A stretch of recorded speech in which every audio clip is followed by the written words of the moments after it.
We had 5 days that we could work in, and day 1 is the hardest survival day, followed by day 2. If everything goes well, day 3, 4, 5, etc., are just settling in, creating more of a lifestyle. In our case, day 1 was 2/3 taken up with lightning storm. We do not venture out with lightning. I respect it too much. So we waited it out. Fire, cordage, traps, tools, shelters, containers. They get you from nothing to something. And generally, we can do that on day 1. There's no planning on a trip like this. You just do it. You know the skills, and you have the resources to do it, or you don't. If you don't have the resources, you can't make the skill happen. We have everything necessary to go from nothing through the survival stage into something in a pretty short period of time. So follow us.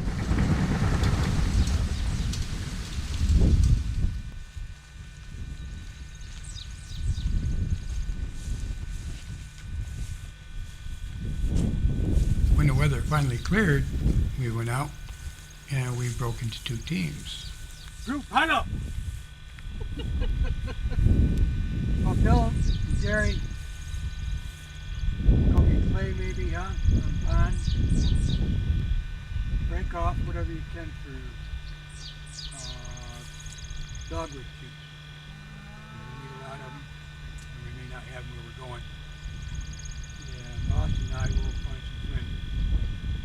Get the legs cut. And then we'll link up before we head over.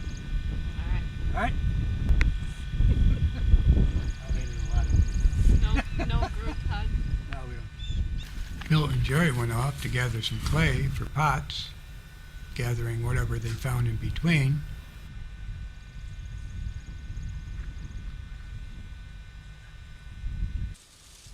Austin and I went another direction, and gathering again materials for baskets and hafting material and some cordage material.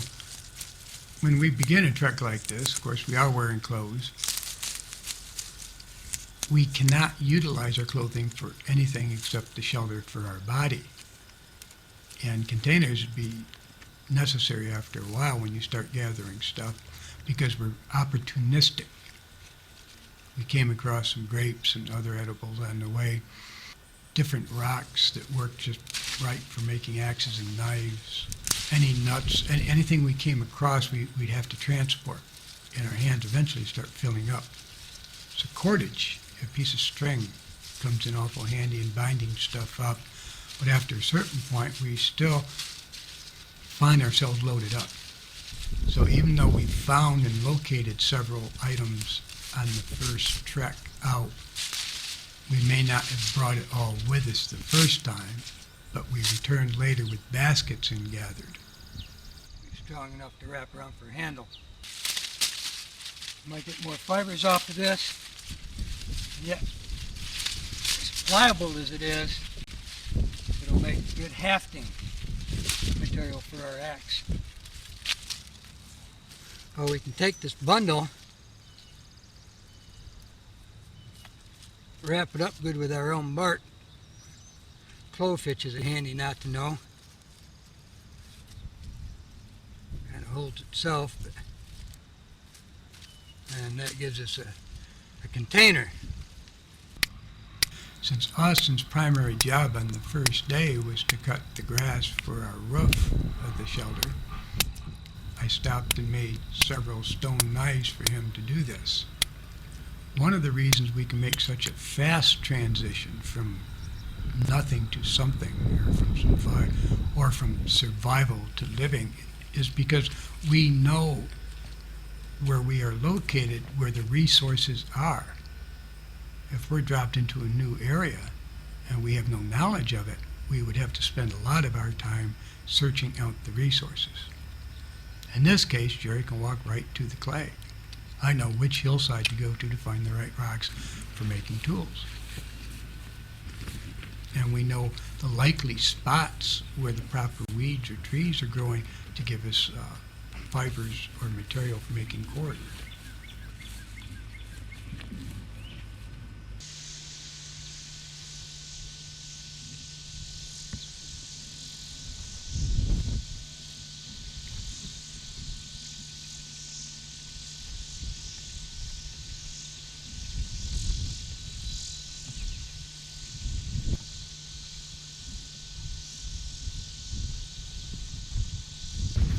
far right side of the screen, where Austin is cutting the grass, we'll be dropping into the bottom, going out of sight on the left side of the screen. We chose for a campsite an area close to water, of which there is a spring. We can cool off in this hot summer by getting into the water. We do have a mosquito problem. Since we don't have a water container, camping near water is pretty much a necessity. If we have to walk a half mile to get to water, well, we're using the liquid up that we're drinking while we're there.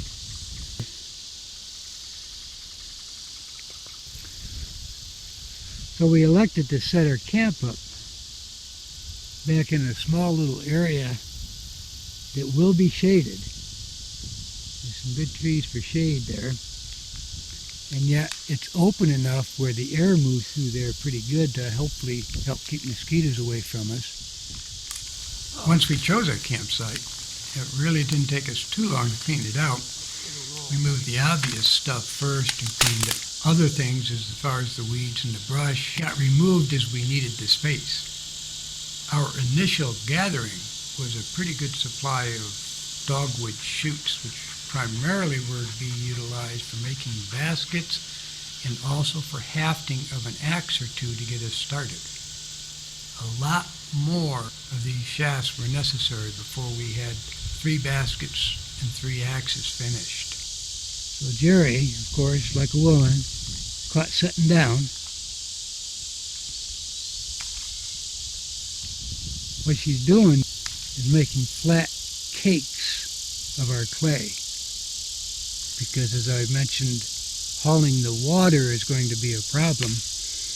And since we have no other convenient means right now for containers to carry water, we're hoping to get clay that she just dug made into pots and fire them in hopefully 3 days or so. Well, I'm feeling to take any impurities out of your rocks, sticks, or anything that might interfere with the firing. We're going to hopefully make pots without temper that will survive the firing. You did that in that outing 10 years ago, didn't you? And it worked. If there's any rocks left in it, they will expand at a different rate than the clay, and it'll bust your pots. I also chose decent shaped rocks at the right size and shape, more easily lent themselves to making the tools that I needed. If you've got the right shape and size rock, the making of a flint axe is really pretty quick. You can utilize it as a hand axe, but by putting a handle on it, it makes it a much more efficient chopping tool, a whole lot easier on your body, and it cuts much better than what you could do by holding it in your hand.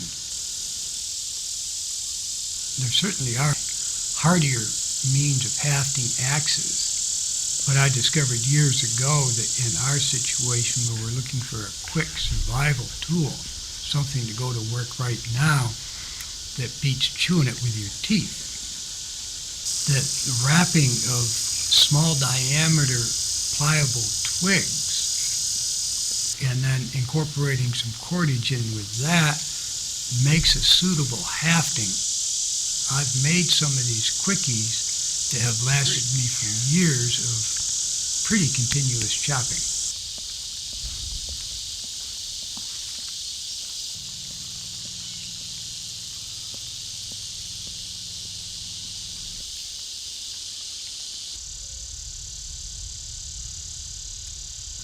One axe in particular I made like this, I know cut over 202 to 3 inch diameter trees.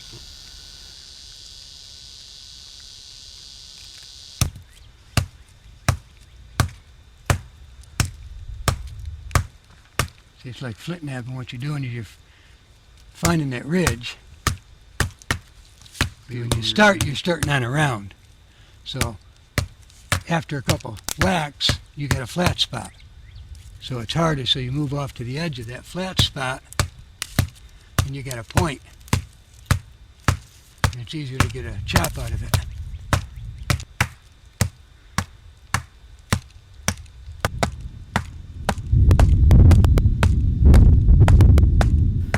Most of the trees we ended up cutting out here were more dead than alive. A green tree or a live tree cuts much easier than a dead one.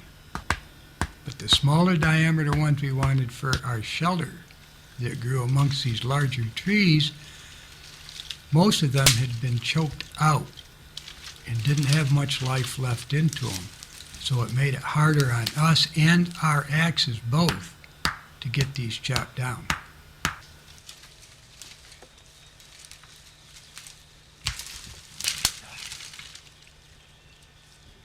Get that on film? Got it.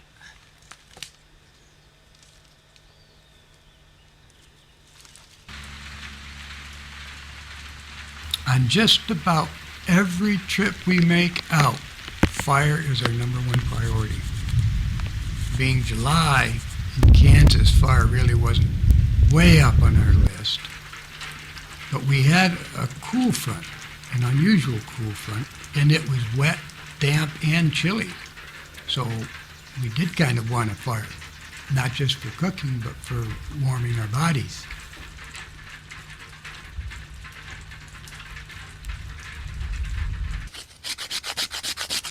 Making fire in the rain is not really difficult. We've done it many times, but this one fought us. We just had wrong materials first time out, and we fought hard to get this fire.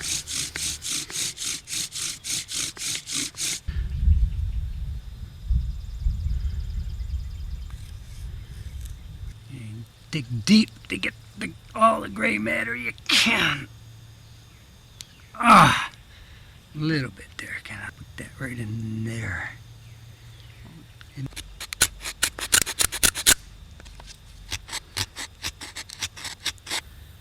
you want that notch to go in far enough so that that dust will readily roll into the... What surprised us all the most was the fact is that the cordage lasted as well and as long as it did. Well, I've started a new hole. Whenever I do a bow drill out primitively, I make two strings. One to start the hole and set up everything. Then I change to a fresh string for the actual fire making. We ended up attempting this fire 6 or 8 times before we finally got it. And the string held up throughout.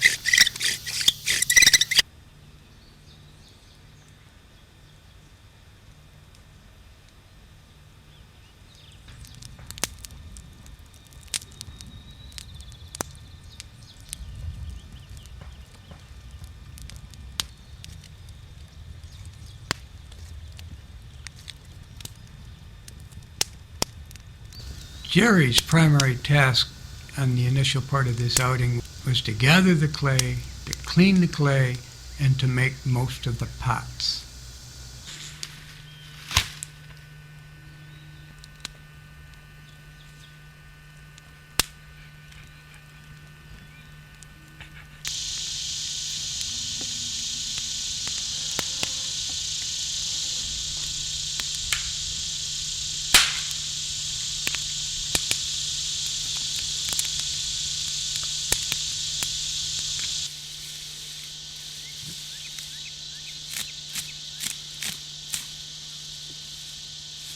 Austin cut most of the grass that we utilized, but the most part we figured that was one of the harder things to do, cutting the grass and hauling it to camp. We put that onto Austin, who was young and sprightly, and us older folks, we hung around and pointed the finger and put it over here. And then we also built the frame, gathered the fibers, made the pots, and put it all together.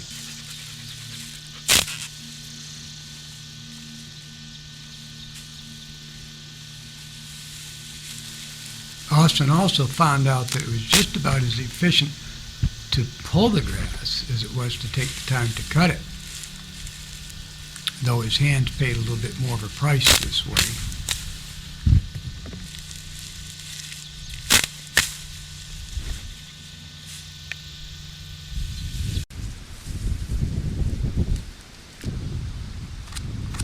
In a similar manner as finding that cordage is as useful a container as a pot, fire is as useful a tool as a stone axe.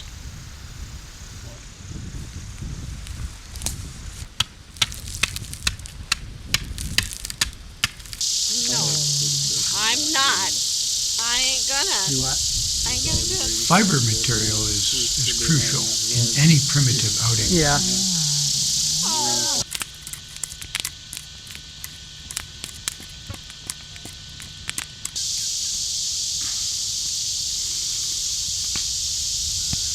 Axe number 2. We're really fortunate to have come across large patches of fibrous material, which we stripped down and brought to camp. And here Jerry is separating the fibers from the stalk. Certain of the chores or the skills that are applied are done opportunistically as we need them. And earlier in the video you've seen where Bill had begun a basket. And if he had had a real need, he would have gone further, sat down and finished it. I didn't even begin mine until we were sitting around camp with materials and I had a few free moments. A basket, such as we illustrate making here, is pretty simple to put together.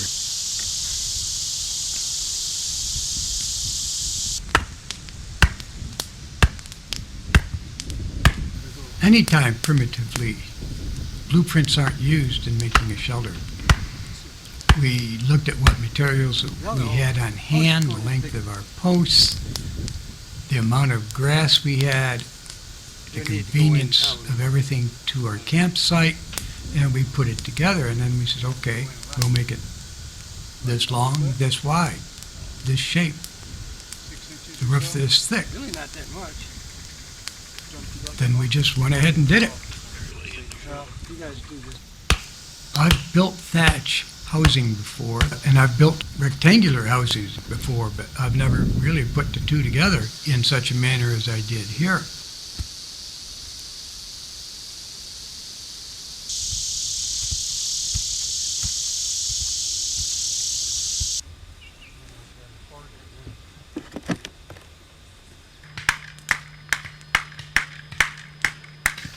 Since we were simply using fiber straight from the plant as lashing, it was pretty simple to tie our house together, but in some instances we needed longer pieces of lashing, and tying them together gave us a piece of cordage 2 or 3 times the length of any one.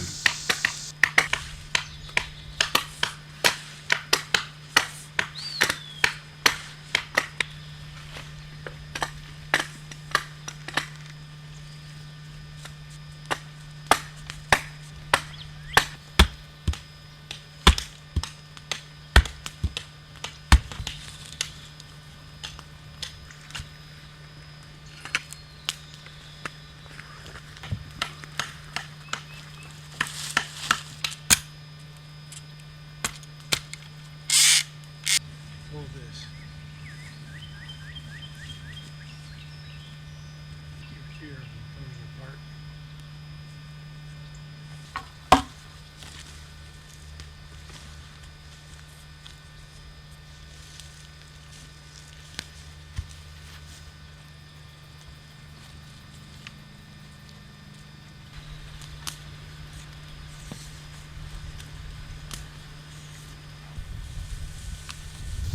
When putting the grass on the roof, I put it so that the grass overlapped so that we had 2 layers at a minimum covering the entire roof, and in many places 3.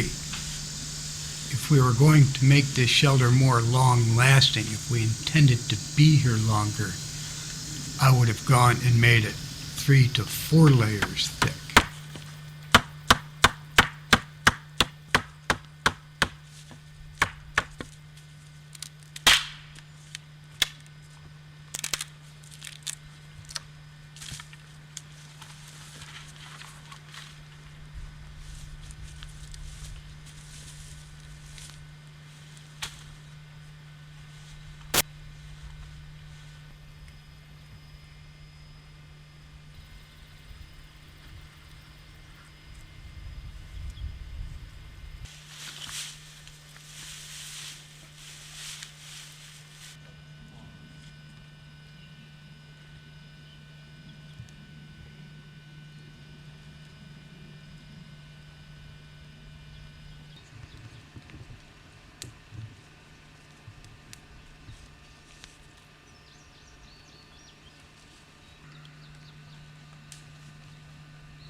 That where it needs to be.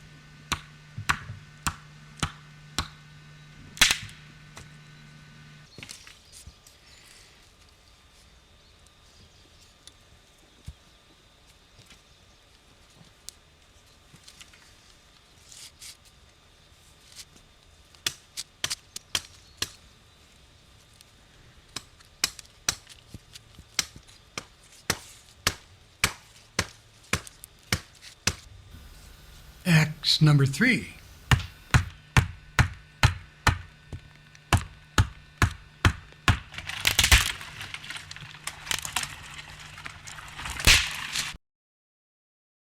By digging a hole at any point here, I can get a pool of water. But it will be less contaminated the closer I can get that to the source of where it's coming out of the ground.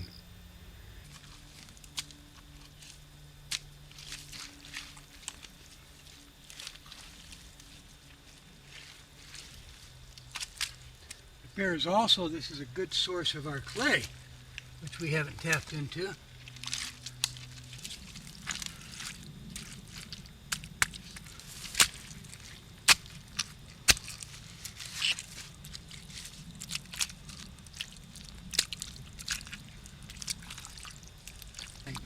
I don't need to make this hole very large for drinking.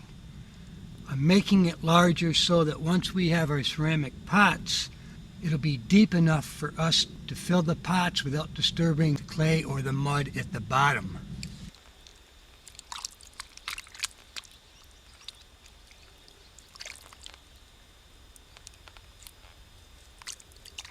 You can see here how the fresh water is seeping into the muddy. Eventually that hole is going to fill, the clay and mud will settle, and we'll have clear, clean drinking water. I want this smoothed down so we can insert a pot into here without disrupting it. Mud won't kill us, but I just want to drink clean, fresh spring water.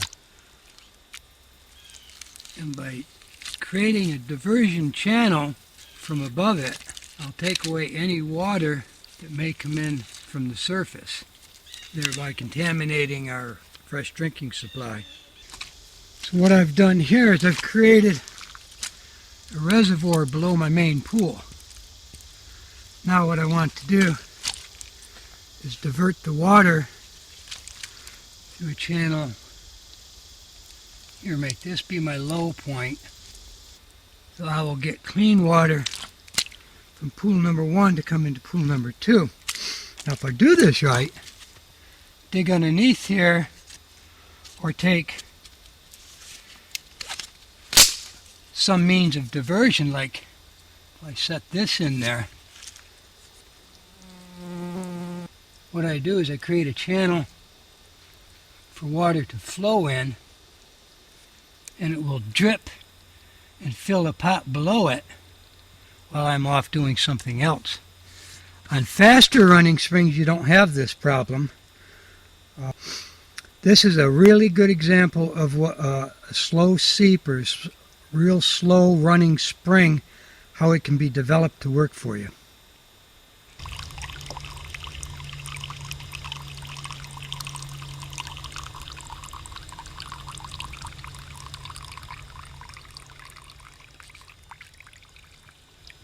By sipping water from the surface, I'm assured of clean, pure water. Also, I'm not disrupting the walls of the bottom and creating more mud. I'm keeping my water clear.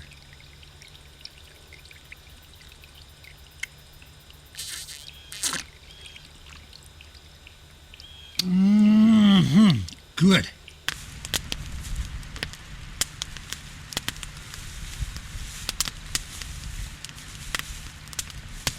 When we get a rain here in Kansas, we generally get some wind with it, and this was no exception.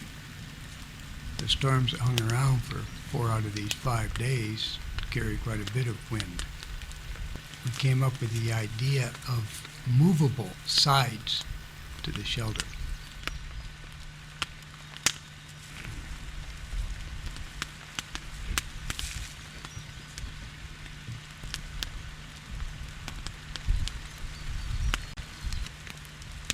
There's a big difference between what a roof needs to do and what a side needs to do on a shelter. The side needs only stop the wind and temporarily stop the water, because once it stops its sideward motion, it's going to fall down. That's gravity. A roof needs to direct the water from its highest point down to the eaves, past the wall. So a roof needs to be thicker and more substantial than the wall does. By constructing the walls as we did, if the wind changed, we simply untied our temporary wall and moved it to another side. This not only kept the water out that was being blown in, it gave us more control of the fire, of which any shelter worth its salt will have a fire on the inside. And by blocking that wind, when I stepped around the corner from the outside to the inside, it felt like about a 15-degree difference in temperature. We were getting a little chilly in this rain, and it was nice to step inside. I wanted a decent bowstring so it would last for the duration of our trip anyhow. So I did cord up the fibers. The bow itself was simply a dead lower limb from a cedar tree.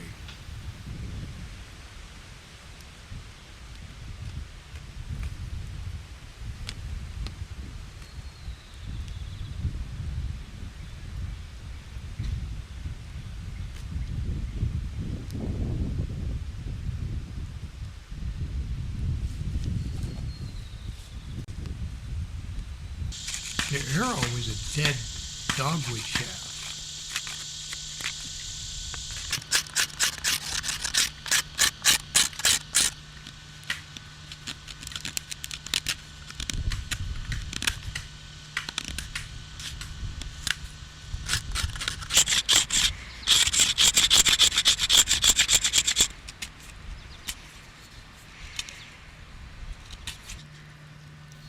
Then I heated over the fire and straightened it.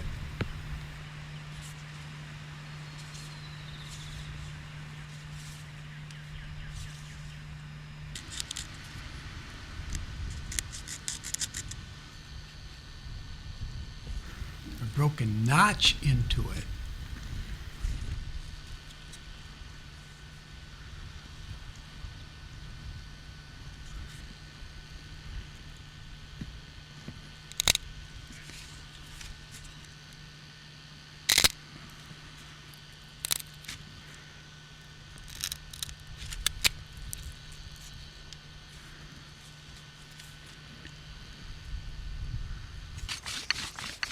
sanded it on a piece of broken limestone, which acted as a sandstone. Reinforced the area below the notch by wrapping fibers.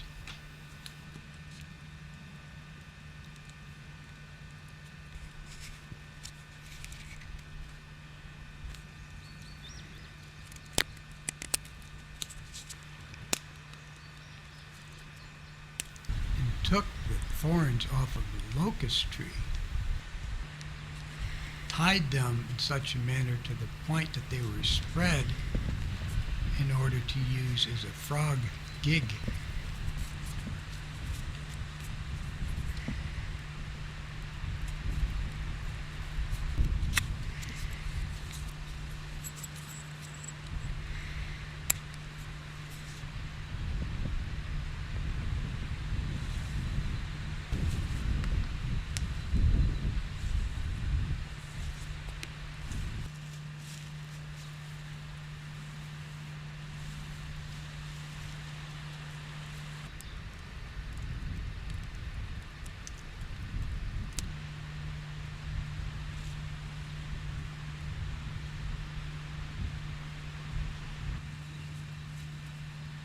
Getting finished pots to dry sufficiently in a short enough period of time to be a benefit to us, it took some extra effort.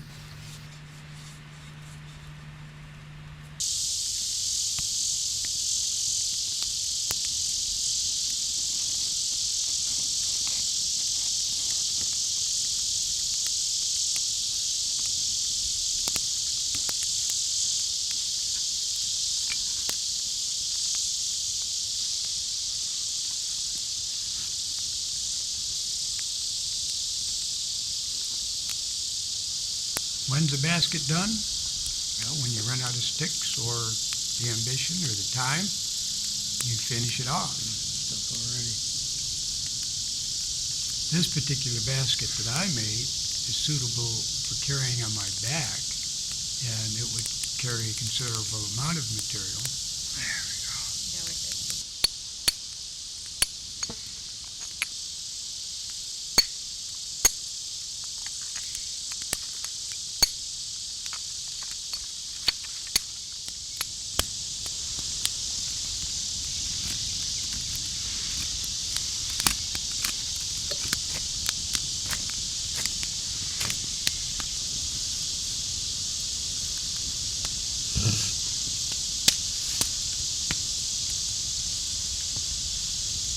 The other two, made by Bill in Austin, could be carried in your hand conveniently, or a piece of cordage could be made to hang it from your shoulder.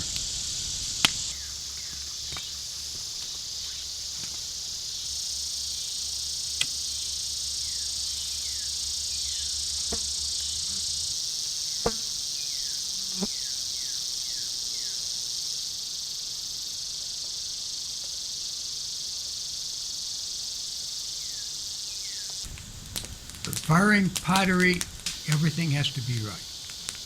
If the wind comes up wrong, it can ruin it. If it begins to rain, it can ruin it. Our clay here is really sensitive when it comes to firing.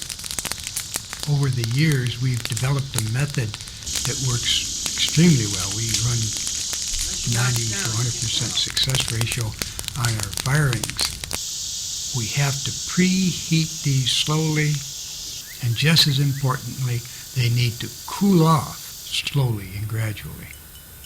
Any interruption to this process results in cracks in our pots.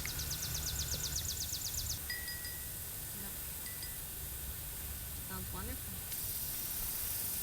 5 out of 6 ain't perfect, but it ain't bad.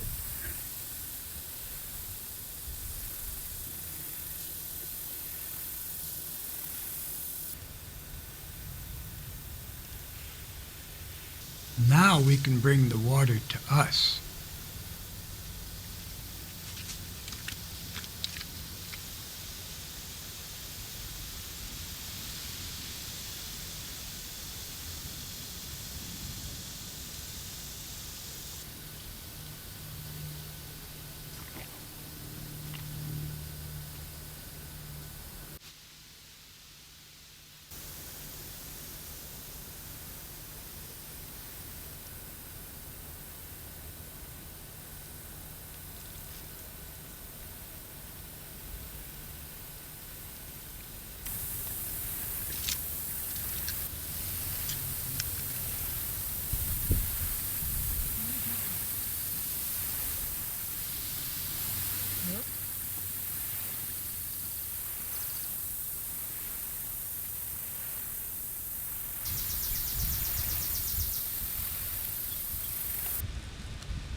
Jerry and I have been on several primitive outings over the years, and one thing we always stress is to allow the traps to work for us instead of hunting.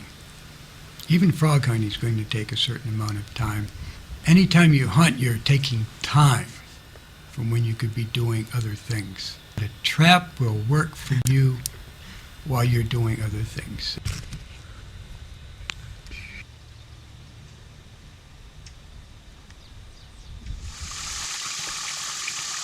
It takes very little effort to harvest crawdads.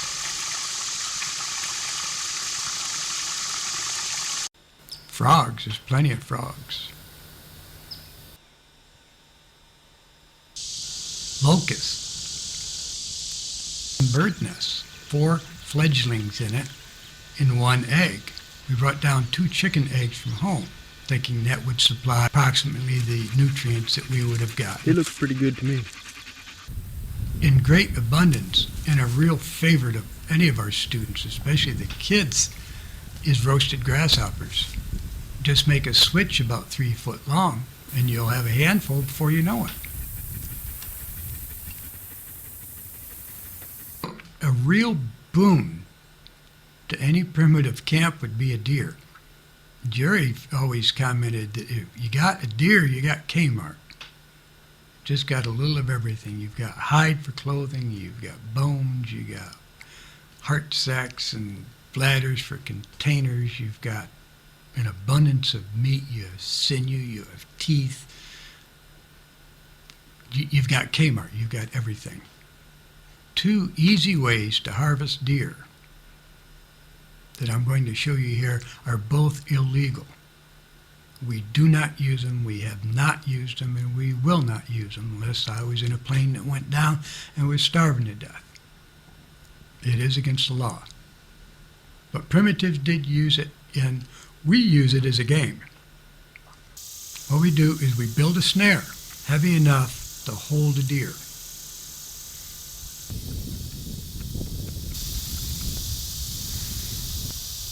Then we built a lighter snare, about twice as strong as a kite string maybe.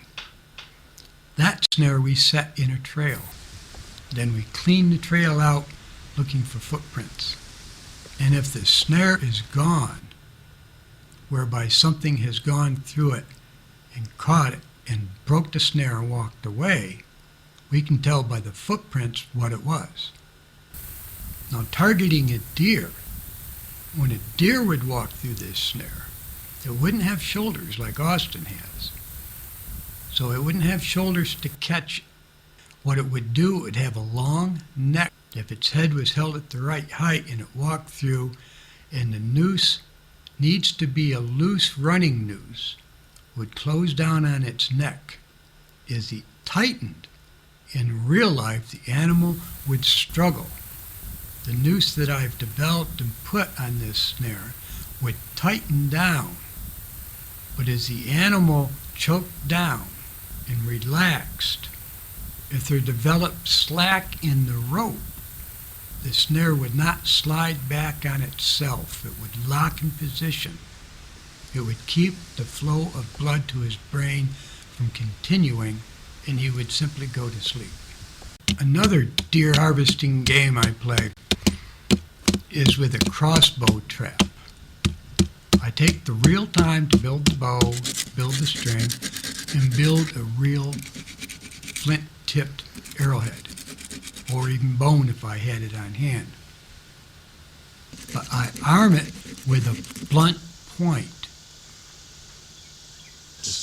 And if I find the trap set off, and the arrow is lying on the near side of the trap towards the bow, it will tell me it bounced off of something, and I can tell by the tracks in the trail what animal that was. If there's deer tracks in the trail and the arrow is lying between it and the bow, I'll say I've got a deer. If there's deer tracks in the trail and the arrow is on the other side of the trail, I missed. The deer won. If we do catch a deer, then we'll feel like we can go to the house and gather deer hide, some bones, internal organs, or even an entire roadkill. I'm not really big into edible plants. You can know all there is to know about plants and starve to death in a wilderness situation.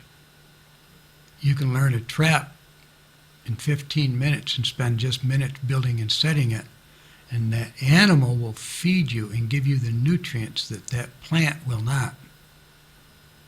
This time of year, here in Kansas, there's all kinds of plant life available, and you don't have to be a plant person to identify many of them.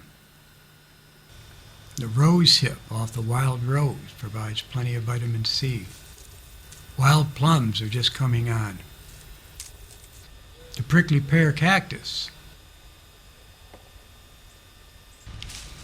The rosettes of thistles provide an edible root. Yeah, be a hungry rat, but I guess.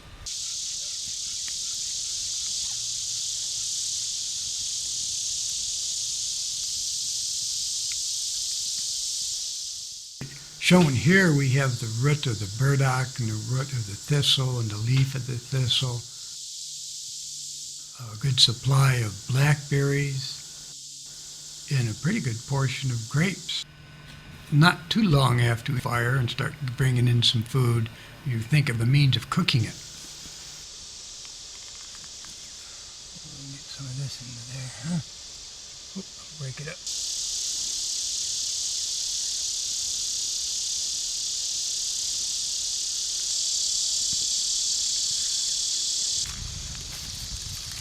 We generally find the right rocks and build a little oven in which we can bake stuff. And the rock that forms the top of this oven makes a griddle. One of the eggs that we brought from home in lieu of eating birds, we poked a hole in and then just stuck in the coals, which gave us a hard-boiled egg.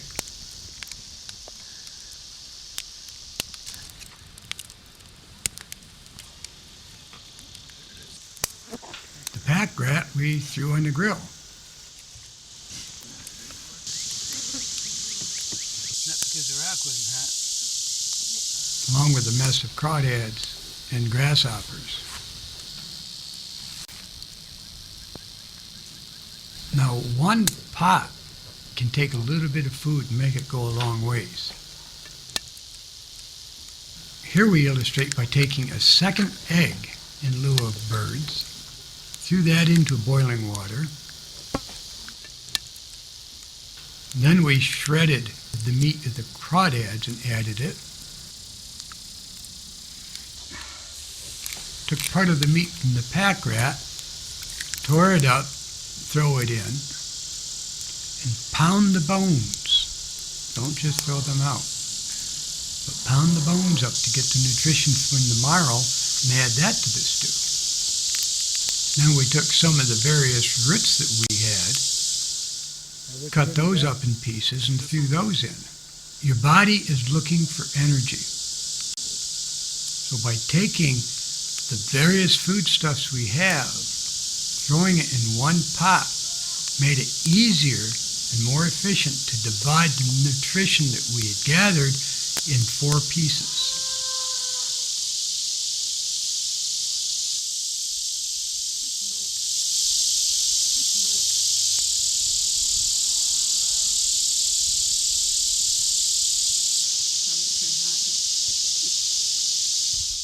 Smoky. It's eggy. It's pretty good. Probably pretty hot.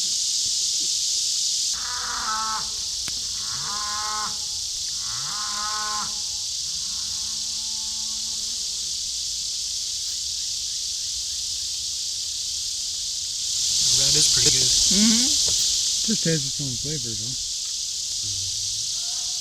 Most people do and never have problems. I hate to say it, it tastes like chicken.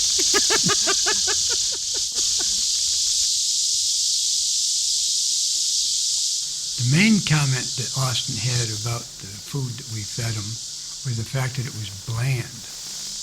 There was no real flavoring to it.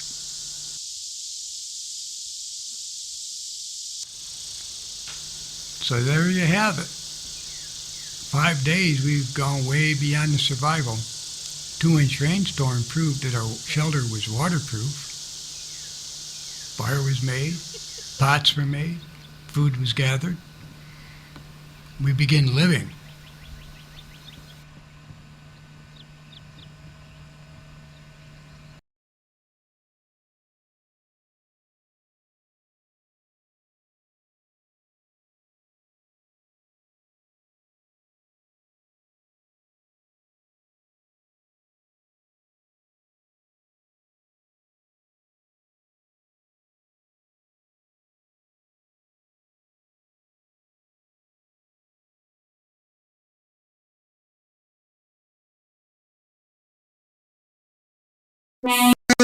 Hantavirus pulmonary syndrome, HPS.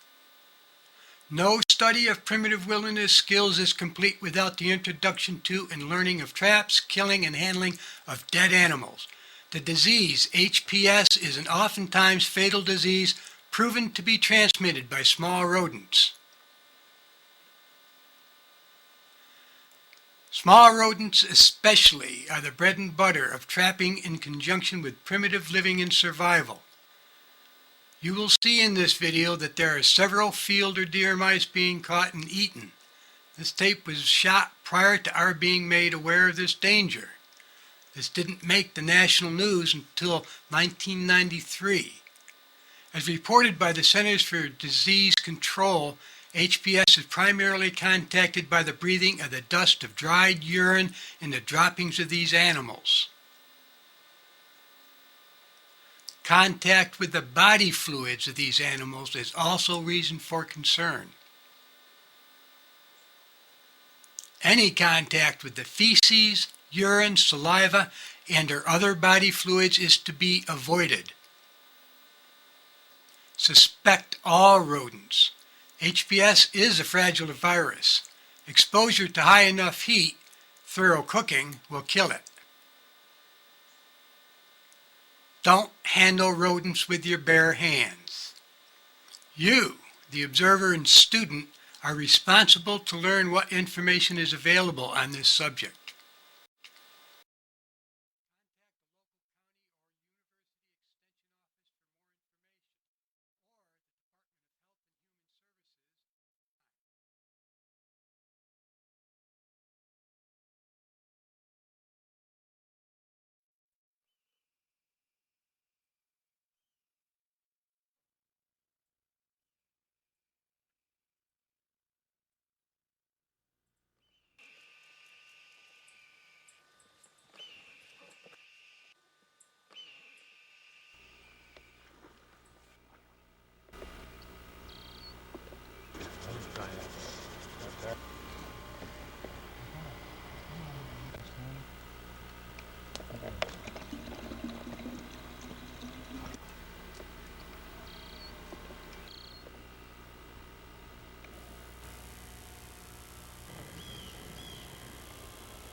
Why even bother cooking it? How is that stuff, Billy? Good.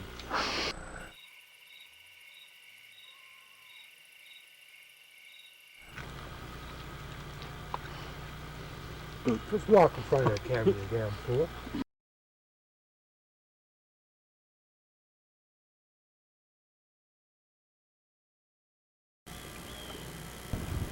When we left on this trip, our campsite that we had chosen was probably less than half of a mile as the crow flies from our home.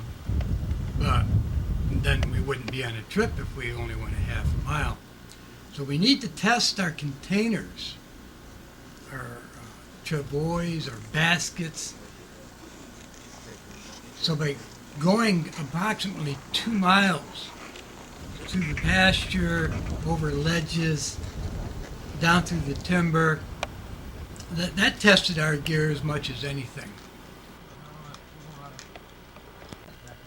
Fire and shelter both were pretty much priorities for us. Even though the weather might range in the 70s or 80s, it could also freeze at night. We had prepared fire sets with us, so it wasn't anything more difficult than taking a pack of matches to build the first fire.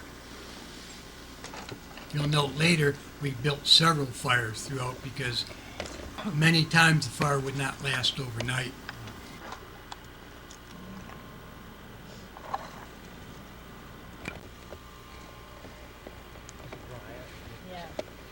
Grass is one of the best materials for waterproofing a shelter, and the nearest grass is anyhow a quarter of a mile away, and so we had to haul that in.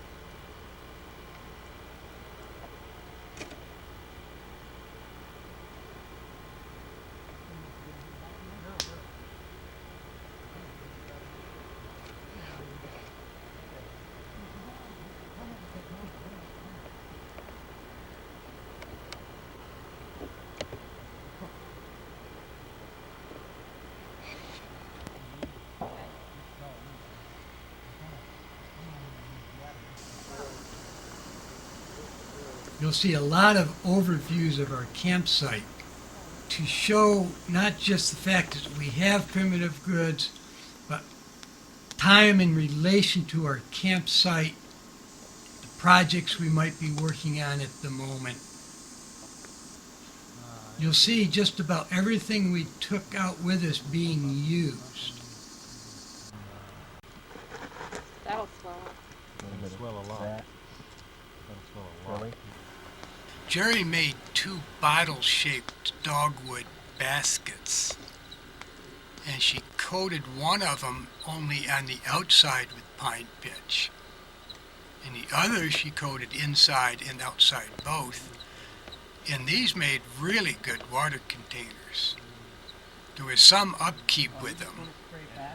If the pitch is prepared or heated wrong, it becomes brittle and is breakable, and created some leaks. Both of these containers have hung in our house, and over months and years the pine has settled and it's kind of just melted down the basket, which in itself helps to seal it. We use these for many years. They're really effective as water containers. A lot of our time was spent around the fire. Most of these people were students who had never cooked, some over an open fire before. None of them, I don't believe, had ever cooked in ceramic pots. So this was new for them.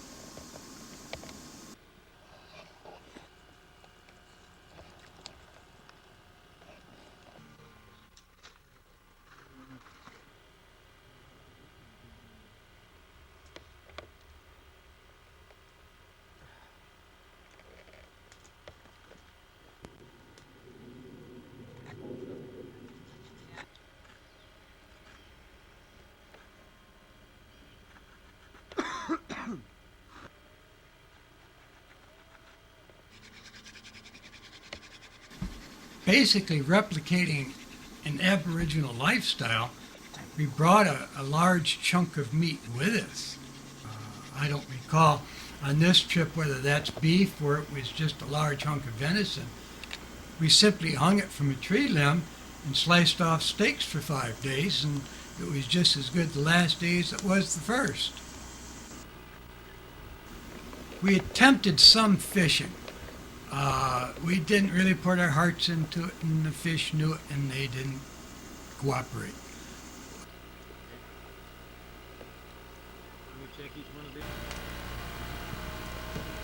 Just don't understand. I haven't been able to find any mice all week long. You're just not looking in the right places, Billy. That must be. Just one of the things could be feelings right on top of your head, but you never know the Just don't know it, do you? No. The clay that Jerry and John are working with here, they had dug here on Monday morning. Jerry took special care on seeing that they dried really slow so there was no cracking. And Wednesday morning we fired them. This to me is a primitive pot. It was prepared completely under field conditions, including the fire being started initially from a hand drill.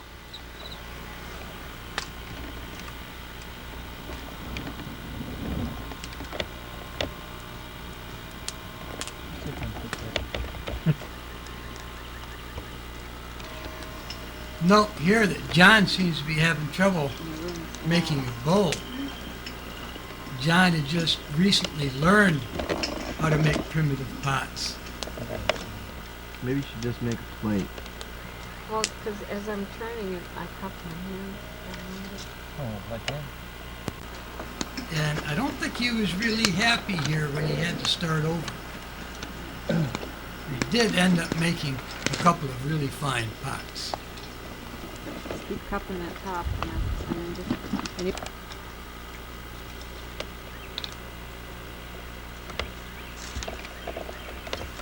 Here, Mark took it on himself to build a fence enclosing one side of our compound to block the wind.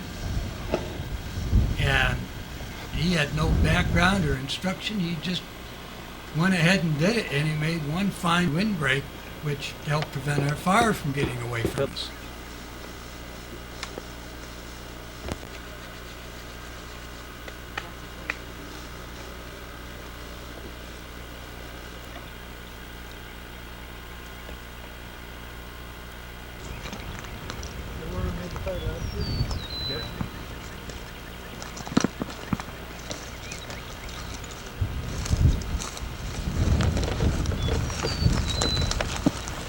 Our water source was about a quarter of a mile from camp. We didn't develop a spring at the campsite itself. There was a really good one about a quarter mile away. We had the containers, so we made daily trips out to bring water back. The importance again of containers.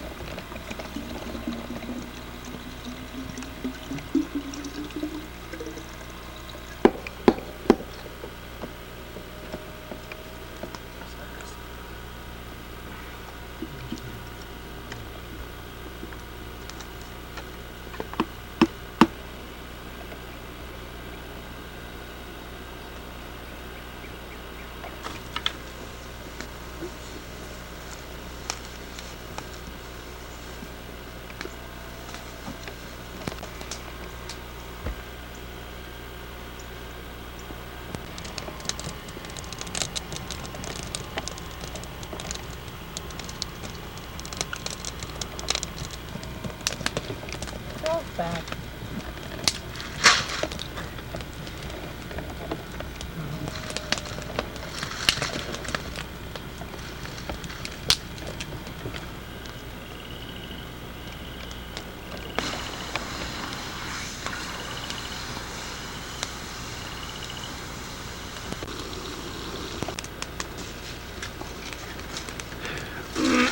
There are several ways you can test one's experience in the wilderness primitively, and one is to boil water. Think about it a minute if you don't have pots and pans. Here Jerry has dug a hole in the ground and staked out and held out with rocks a deer skin and filled it with water, took hot rocks from a fire, put them in there and boiled this water. So we have now fresh meat from the hide plus whatever vegetables that she had on hand to throw into it. A pot, a means of boiling, can make a little bit of the food go a long ways.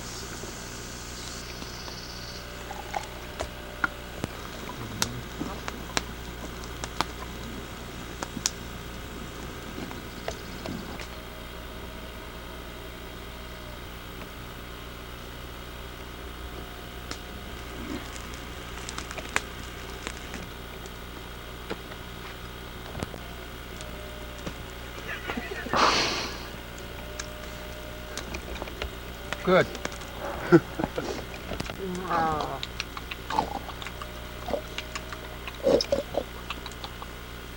Good.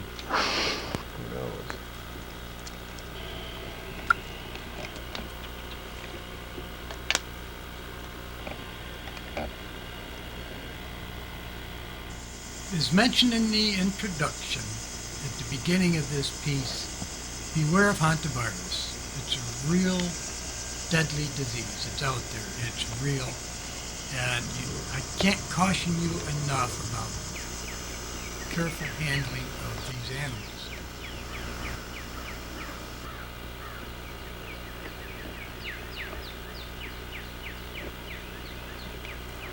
Voila.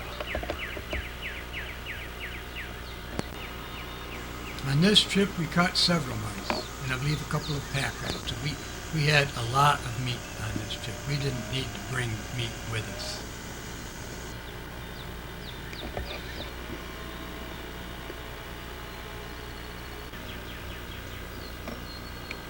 Breakfast, Bill? Breakfast.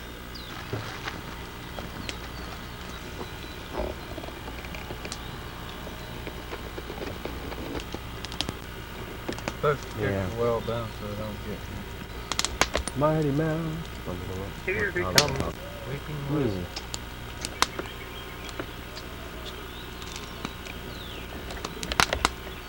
They went for the meat. Do you bite first if it wasn't cleaned out? The head? Middle butt. I'd take the middle. Middle, I'd right. want the middle. Yeah, okay. If you were passing it around. Take one down, pass it.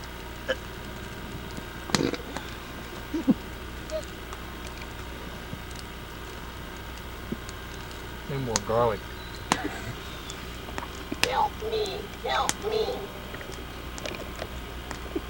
Are you? Wait, Is that on yet? Is that on? Oh shit. Get it over with. It tastes pretty good. Yeah, they really do. Yeah, it's not bad.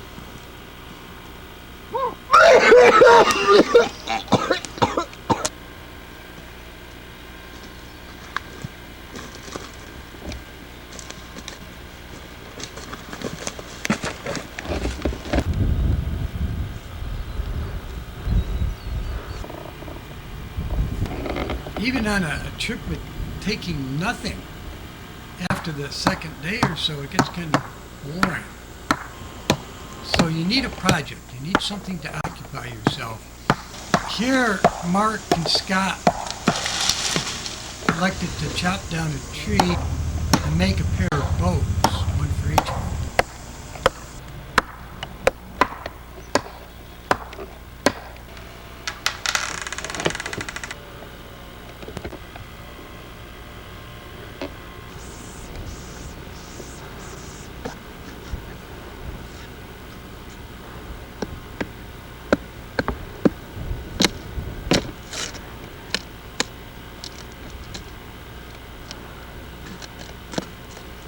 After checking out this roadkill, or lightning kill likely, the boys decided to let the traps work for them. The biggest difference in camp life from using steel tools and stone tools is time. You've got to slow yourself down. We live in a fast-paced world, and we expect things to be done in a hurry. And when you work with stone, you just have to realize things don't come quite as fast. Making a good, workable, primitive bow is not any big secret. If you're familiar with working with stone tools, and you're familiar with making bows, you just put the two together and you end up with a good bow.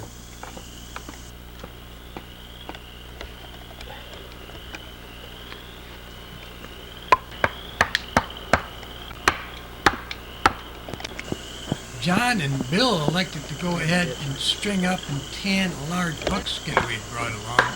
That didn't get finished during this week. The buckskin was extremely heavy, and it didn't dry out quick enough for us to get the hair off.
The hearth was a center, it was a gathering spot.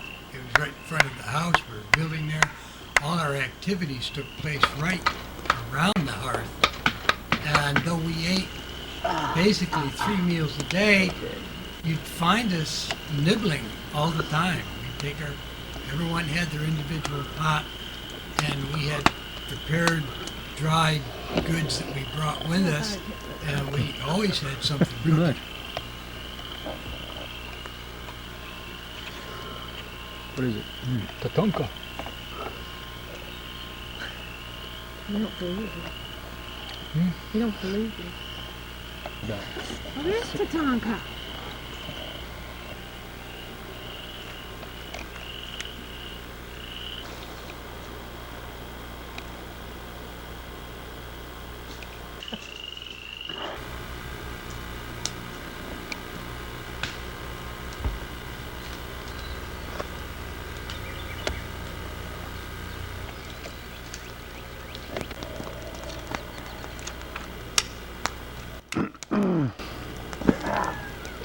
Getting got 3 points that way out. Now don't go leaping over and break them.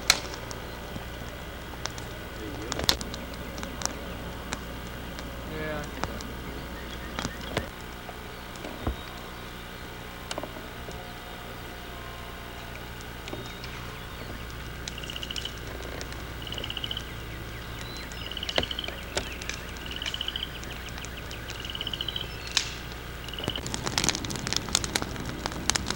Yeah, The clay we have to work with here in Kansas is really fussy. You have to be very careful about the firing of it. We were fortunate we had a still morning. We had plenty of dead wood laying around. We got up at daybreak, built the fire, and the firing went off without a hitch. And we had 100% success in the firing.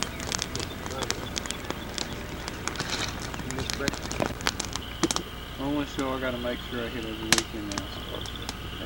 That's good. So, piece of bread here on the stick. Why even bother cooking it? The viewer's going to think we spend an awful lot of time eating. Well, we did.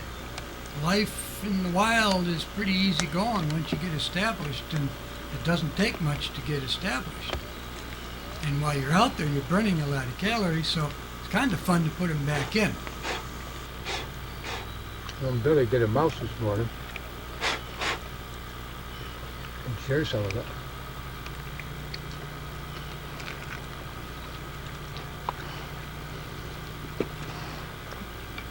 Just walk in front of that camera, you damn fool. I didn't think it was armed. How come he gets to do that? None of us do, huh? We've been here longer than him. You know, I'm tired of it.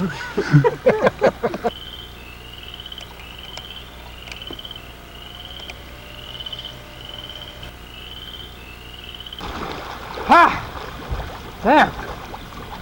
Ah! Yeah, it is. Let's just see how damn deep it is.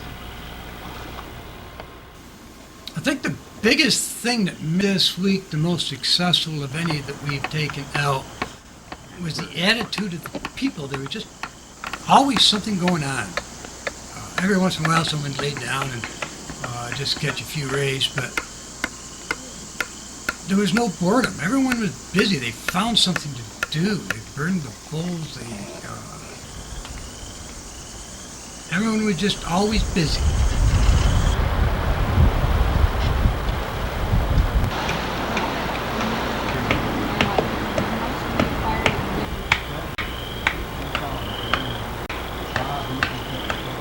Funny.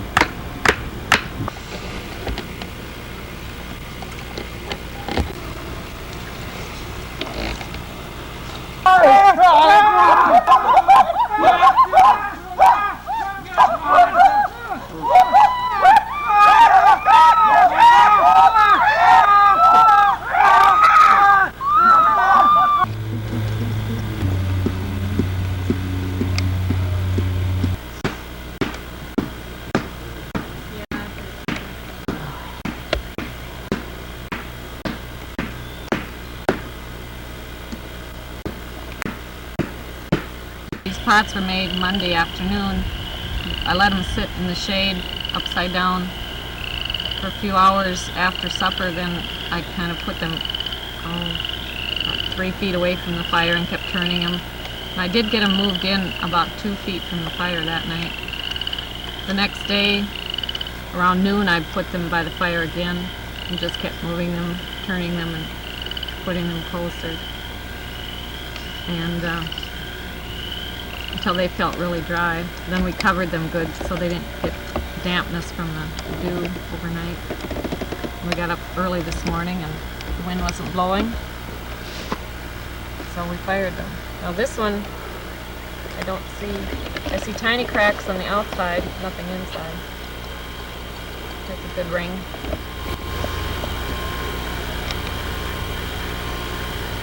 This one looks good throughout.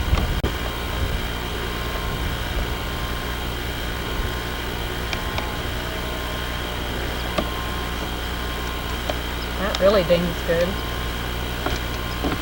Let's put water in them and see what happens. Day 5 was the final day. We knew we went out. That was the time limit we had. And we, of course, started by pulling our fish line and picking up loose ends. Note, the pot being cooked in here is one Jerry was making earlier in the video. Oh, Trapper Bill! Yeah, it's coming. 5 mice. Out of 4 traps in 3 days. Doing pretty good. Getting tired of eating them? Right. Yeah, ready for some real hamburger. Well, I'm What do you mean? Other pounding people? it What are with you a talking rock. Get shit from Will other people. crush I don't the Yeah. small bones in about? it. They're not eating Make shit. it less no, but they're eating Rabbits it. eat They're shit. eating Cows stuff that eat it's a that mouse. other Your people- horses eat shit. and Your Yes, horses they eat do. more edible in my opinion. What are you chewing at? This is sage. And this will also be used to cook with the mouse to make it more Epicurean. There, Jerry's cutting off steaks from the last of the meat. This lasted well, hanging out here since Sunday. One of the days got close to 90. Right. What's the fat for, Bill? Mosquitoes usually do it. I Well, had a mosquito biter. It was like this. John got kind of irritated yesterday when Scott and I and Mark ate all the mouse, so we're making this one especially for him. And the fat will lay on top of the sage and on top of the mouse. Well, Make it real juicy. you're a culinary artist. Yes. Very modest, too. Thank you. Bill's barbecue. Please. Is it bones and all, Bill? Yeah.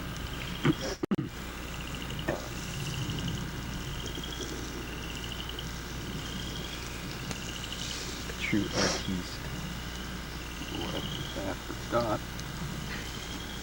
And the old No, that's just- smasheroo. It's like a waffle iron. What do we got? Oh, we should have mouse cooked in sage and beef fat here. Little booger, isn't he? Kind of flat. What kind of rock did you get him with? Big rock. Wanted to make sure he didn't know what hit him. I don't think he did.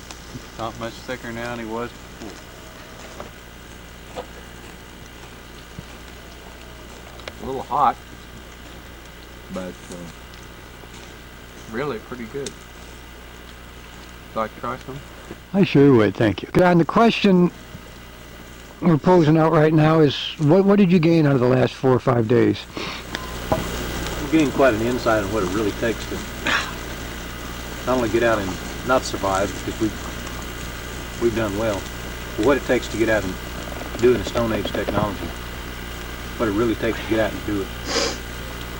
What it feels like to accomplish something. This is my first pot that really worked.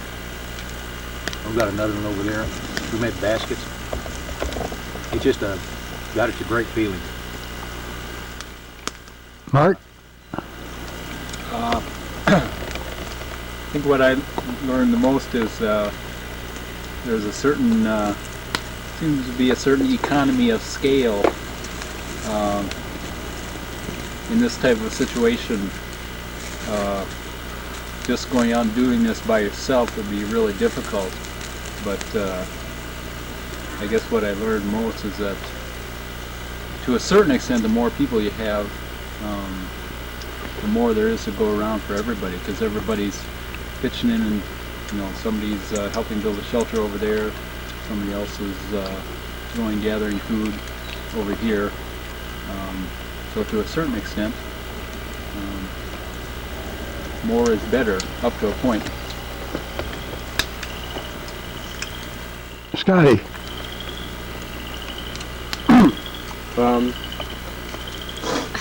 It's given me a different view of things. You got tears in your eye. Primitive technology. Wow, it breaks my heart to be here.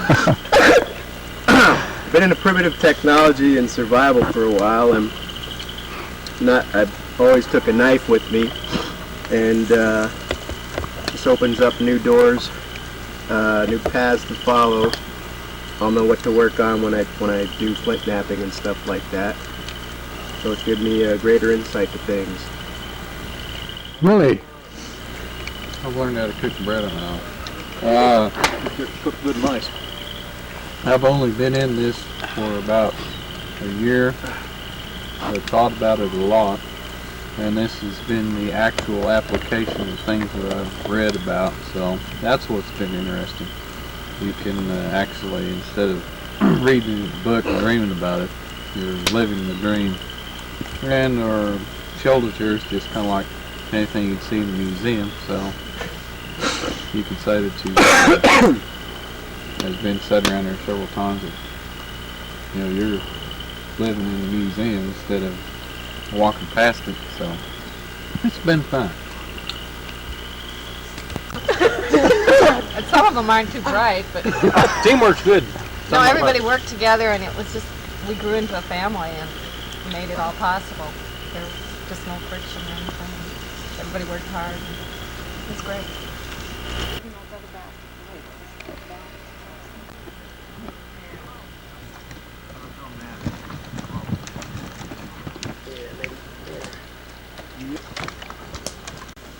going home was kind of sad in its way. Everyone here really enjoyed themselves. We really grew together into a family unit. And though we were really enjoying ourselves, we were running out of things to do. These guys had the real world waiting for them and had to get back to whatever life they came from.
Whenever we head to the wilderness, fire is our number one priority.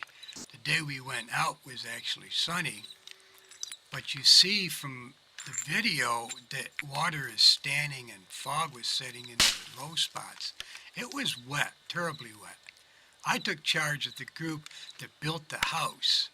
Anthony, he wanted the challenge of going out and making the fire from nothing because of the fact that both of us were so busy with what we were doing. This wasn't videotaped. In 1993, you see us going out, and all of a sudden you see us putting the finishing touches on the house with an established fire. I replicated approximately what Anthony went through to build his fire. My replication was much simpler because it was dry. I went out. It took me 2 hours from start to finish to gather the materials and build the fire. I believe Anthony did it in maybe 3 hours. It was much harder for him. Everything was saturated. He had to get to the inside of the wood where it was dry. With stone tools, it's not nearly as easy as if you had a metal chopper of some sort.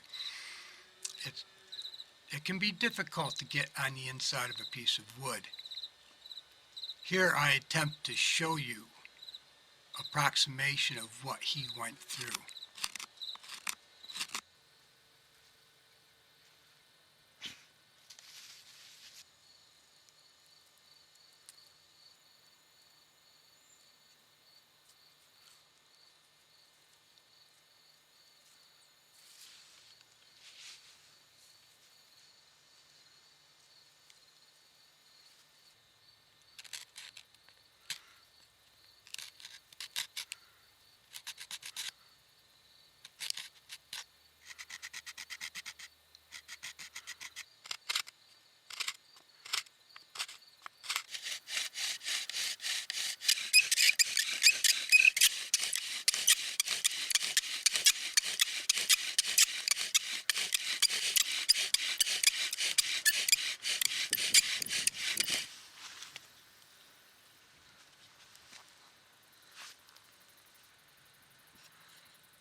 Oops.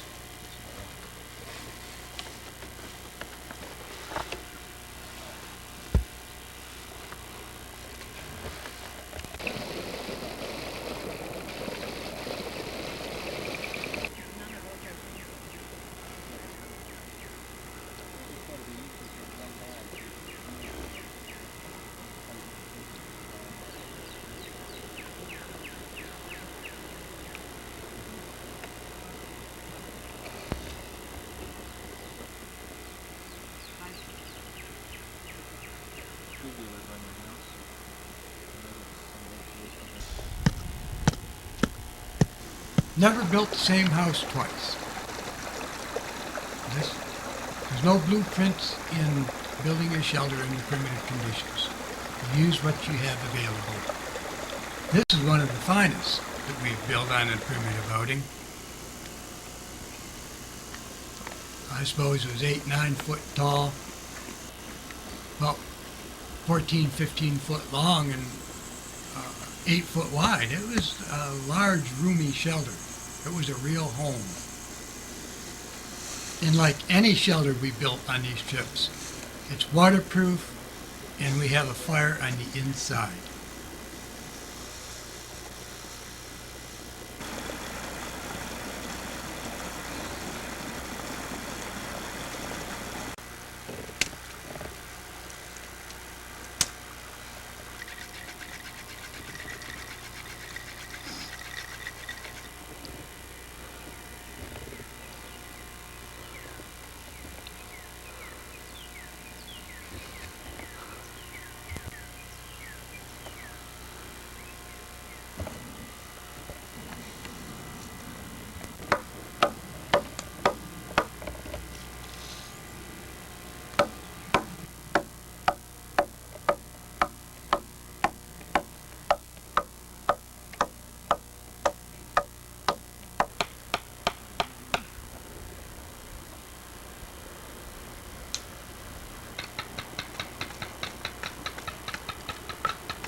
Some things that primitive man was working on and discovered, and one of them was if it's very cold at night, you sprout feathers, and that's how they stayed warm.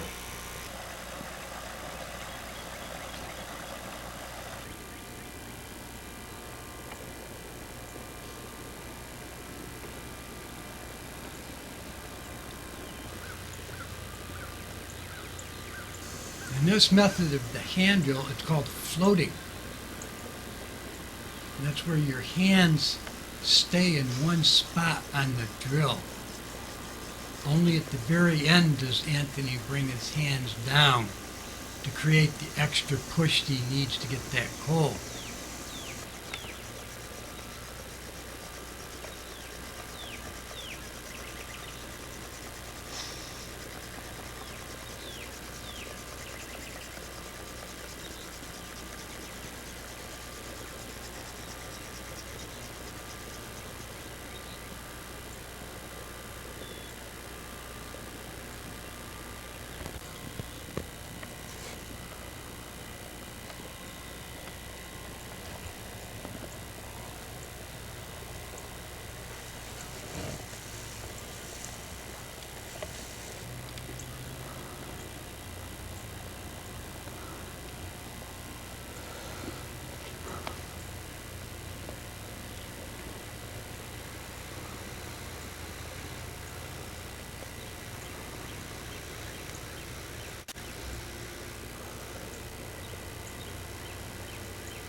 Probably got black teeth.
Don't want to eat the skin.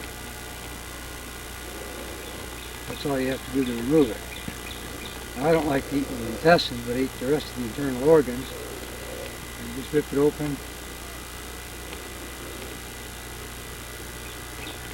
Pull out anything I don't really want to eat. I keep the heart, lungs, liver. The head's got brains in it. Got the little fucking nose. And that's that.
So there you got it for this trip, folks.